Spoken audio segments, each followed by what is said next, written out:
ଆପଣ ସମସ୍ତେ ଜାଣନ୍ତି ଯେ ବର୍ଷେ ହେଲାଣି ମୋହन ମାଝୀଙ୍କ ସରକାର ଯେ ମହିଳା ସଶକ୍ତିକରଣ କଥା କହୁଛନ୍ତି ତାଙ୍କରି ସରକାର ଅମଳରେ ବର୍ତ୍ତମାନ ଛାତ୍ରୀ ସୌମ୍ୟାଶ୍ରୀ ଆତ୍ମହତ୍ୟା କରିଛନ୍ତି। ନିଜ ଦେହରେ ପେଟ୍ରୋଲ ଢାଳିକିରି ଆତ୍ମହତ୍ୟା କରିଛନ୍ତି। ଆଜି ଏ ସରକାର ମହିଳାମାନଙ୍କ କଥା କହିଲା ବେଳେ ତାଙ୍କୁ ସୁରକ୍ଷା ଦେଇପାରୁନି ଏବଂ ସୌମ୍ୟାଶ୍ରୀ ଯେଉଁ ଆତ୍ମହତ୍ୟା କଲେ ସେ ପେଟ୍ରୋଲ ପାଇଲେ କେଉଁଠୁ, କିଏ ତାଙ୍କୁ ନିଆଁ ଲଗାଇବାକୁ ଇନ୍ଧନ ଯୋଗାଇଲା, ଏସବୁ କଥା ବାବଦରେ ପ୍ରଶାସନ ଏବଂ ସରକାର କିଭଳି ଜାଣିପାରିଲେନି, ଯେଉଁଥିପାଇଁ ଆଜି ଗୋଟେ ମୂଲ୍ୟବାନ ଜୀବନ ନଷ୍ଟ ହେଲା। ସେଇଥିପାଇଁ ଏ ସରକାରର ଆଇନ ଶୃଙ୍ଖଳା ପରିସ୍ଥିତି ବିପର୍ଯ୍ୟସ୍ତ ହେଇଛି ଏବଂ ଆମେ ମିଳିତ ବିରୋଧୀ ଦଳ ତରଫରୁ Congress, CPI, CPM, Forward Bloc, SUCI ଏବଂ ଯେତେ ବାମପନ୍ଥୀ ଦଳ ଅଛନ୍ତି ସମସ୍ତେ ମିଳିତ ଭାବେ ଓଡ଼ିଶା ବନ୍ଦ ଡାକରା ଦେଇଛୁ। ଶ୍ରୀ ଦେବେନ୍ଦ୍ର ପ୍ରଧାନ, ପୂର୍ବତନ ସରପଞ୍ଚ ହରିପୁର ନିମାପଡ଼ା ବ୍ଲକ। ଆଜି କଂଗ୍ରେସ ଦଳ ତରଫରୁ ସାରା ଓଡ଼ିଶା ବନ୍ଦ ପାଇଁ ଡକରା ଦିଆଯାଇଛି ଏଇଥିପାଇଁ ଯେ ବାଲେଶ୍ୱର ଯେଉଁ ଛାତ୍ରୀ କି ଦୁଷ୍କର୍ମ ପାଇଁ ତାକୁ ନିମନ୍ତ୍ରଣ କରାଯାଇଥିଲା, ତା ଅରାଜି ହେବାରୁ ସେ ପରିଶେଷରେ ସମସ୍ତଙ୍କୁ ଜଣାଇଲା, ପ୍ରିନ୍ସିପାଲ ଠାରୁ ଆରମ୍ଭ କରି ପ୍ରଫେସର, ଏସପି, ଡିଏସପି, କଲେକ୍ଟର, ସାଂସଦ, ମନ୍ତ୍ରୀ, ଏମଏଲଏ ସମସ୍ତଙ୍କୁ ଜଣାଇଲା ପରେ ସେ ପରିଶେଷରେ ନିଜକୁ ଅସହାୟ ମଣି, ଅସୁରକ୍ଷିତ ମଣି ଦେହରେ ପେଟ୍ରୋଲ ଢାଳି ମୃତ୍ୟୁବରଣ କଲା।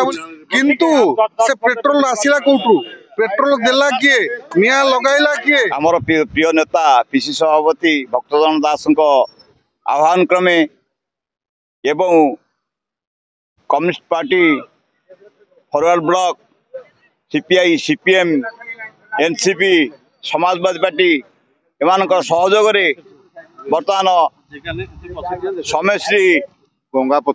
ସୌମ୍ୟଶ୍ରୀ ଝିଅର ଯେଉଁ ଆକସ୍ମିକ ହତ୍ୟାକାଣ୍ଡ ଘଟିଲା, ତାକୁ ମାରି ଦିଆଗଲା। ସେ ବାରମ୍ବାର ତା ପ୍ରତି ଖରାପ ବ୍ୟବହାର ପ୍ରଦର୍ଶନ କରୁଛନ୍ତି କଲେଜର ଏଚଓଡି ସମୀର ସାହୁ ଏବଂ ପ୍ରିନ୍ସିପାଲ ପାଖେ ସେ ଅଭିଯୋଗ କରିଥିଲା। ପ୍ରିନ୍ସିପାଲ ତାର ଅଭିଯୋଗ ଶୁଣିଲେ ନାହିଁ। ପରିଶେଷରେ ସେ ଥାନାର ଆଶ୍ରୟ ନେଇଥିଲା, ଥାନା ବାଲା ମଧ୍ୟ ତାର କଥା ଶୁଣିଲେ ନାହିଁ। ଆଡିସନାଲ ଏସପି କି ସେ ଅଭିଯୋଗ କରିଥିଲା, ସେ କଥା ଶୁଣାଗଲା ନାହିଁ। ପରିଶେଷରେ ରାଜନୈତିକ ଚିନ୍ତାଧାରା ନେଇ ସେ ଯେହେତୁ ଏବିଭିପିର ନେତ୍ରୀ ଥିଲା, ସେ ବିଧାୟକ, ଉଚ୍ଚଶିକ୍ଷା ମନ୍ତ୍ରୀ, ସାଂସଦ ଏବଂ ମୋହନ ଚରଣ ମାଝୀ ଶ୍ରୀଯୁକ୍ତ ମୁଖ୍ୟମନ୍ତ୍ରୀଙ୍କୁ ଟ୍ୱିଟ୍ ମାଧ୍ୟମରେ ଜଣାଇଥିଲା ମଧ୍ୟ ତାର କୌଣସି ସୁଫଳ ମିଳିଲା ନାହିଁ। ବାଧ୍ୟ ହୋଇ ସେ ନିରୀହ ଝିଅଟି ଆତ୍ମହତ୍ୟା କଲା। ଆତ୍ମହତ୍ୟା କରିବା ପାଇଁ ତାକୁ ପେଟ୍ରୋଲ କିଏ ଯୋଗାଇ ଦେଲା, କିଏ ତାକୁ ଡିଆସିଡ୍ ଦେଲା, ଆର ତଦନ୍ତ ହେବା ଦରକାର। ଶ୍ରୀ ସଭାପତିଙ୍କ ନେତୃତ୍ୱରେ ବା ନିର୍ଦ୍ଦେଶରେ ଆମର ଆଜି ଓଡ଼ିଶା ବନ୍ଦ ପାଳନ କରାଯାଉଛି। ଆଉ ଯେଉଁ ନିରୀହ ଝିଅଟି ବର୍ତ୍ତମାନ ପାଇଁ ଆତ୍ମହତ୍ୟା କଲା, ସେଥିପାଇଁ ଆମର ବନ୍ଦ ପାଳନ କରାଯାଉଛି। କୁମାର ବେହେରା, ସଂହରପଦା ଗ୍ରାମ ପଞ୍ଚାୟତ ସଭାପତି, କଂଗ୍ରେସ ସଭାପତି। ବାସ୍ ବାଲେଶ୍ୱର ଝିଅ ଏଫ୍ଏମ୍ କଲେଜରେ ଯେଉଁ ଝିଅ ପାଠ ପଢ଼ୁଥିଲା ଏବଂ ସମସ୍ତଙ୍କୁ ଟ୍ୱିଟ୍ କଲା, ସମସ୍ତଙ୍କୁ ନିବେଦନ କଲା, ସମସ୍ତଙ୍କୁ ଜଣାଇଲା। ଏ ଅପାରଗତା ସରକାର କେହି ଶୁଣିଲେ ନାହିଁ, କେହି ବି ବୁଝିଲେ ନାହିଁ। ଆଜିକା ଡେଟ୍ରେ ସେ ଆତ୍ମହତ୍ୟା କଲା।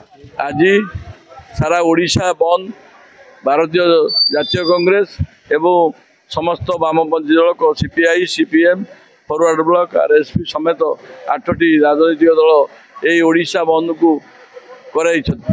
ଉଦ୍ଦେଶ୍ୟ ହେଉଛି ଫକୀରମୋହନ କଲେଜର ଛାତ୍ରୀ ସୌମ୍ୟାଶ୍ରୀକୁ ଯେଉଁଭଳି ଭାବରେ ନିର୍ଯାତନା ଦିଆଯାଇ ତାକୁ ମୃତ୍ୟୁବରଣ କରିବାକୁ ବାଧ୍ୟ କରାଗଲା, ସେଇଥିପାଇଁ ଆଜି ସାରା ଓଡ଼ିଶାରେ ଏହି ଜନସଚେତନତା ସୃଷ୍ଟି ପାଇଁ ଓଡ଼ିଶା ବନ୍ଦର ଡାକରା